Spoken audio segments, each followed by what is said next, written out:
நம்முடைய கட்சியின் முதல் கொள்கை மது ஒழிப்பு, மகாத்மா காந்தியடிகளின் கனவு. இரண்டாவது கொள்கை இலவச மருத்துவம். மூன்றாவது கொள்கை சமநீதி எல்லோருக்கும் கிடைக்க வேண்டும். எந்த ஒரு ஏழை சரி, பணக்காரன் சரி, எந்த ஒரு போலீஸ் ஸ்டேஷன் போனாலும், எந்த ஒரு அரசு அலுவலகங்களுக்கு சென்றாலும் அவனுக்கு சமமான நீதி கிடைக்கணும். அங்க பைசா கொடுக்காத கரெக்டா ஒரு நடுநிலை பட்சமா, ஒருதலை பட்சமா இல்லாம ஒரு அரசு அதிகாரிகள் செயல்படணும். இப்படி ஒரு 2-3 இலவச கல்வி. கல்வி இன்றைக்கு தமிழகத்துல வியாபாரமாக்கப்பட்டிருக்கு. அப்ப நல்ல கல்வி இங்க வழங்கப்படும். கல்வி வியாபாரமயமாக்கப்படக்கூடாது. இப்படி ஒரு 3-4 கொள்கைகளை வைத்து அன்று பிரஸ் மீட் கொடுத்தேன். 2 நாள்ல என்னோட ஒரு ஃபார்ச்சுனர் கார்ல ஒரு கிளாஸே அடிச்சு உடைச்சிட்டாங்க.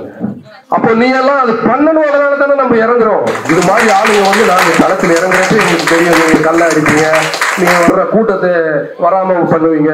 இப்போ 300 பேர் வரலாம், 100 பேரை தடுத்து நிறுத்துவீங்க, எல்லாத்தையும் பண்ணுவீங்க. அதை சந்திக்கிறது தானே நாங்களே களத்தில் இறங்கி இருக்கிறோம்.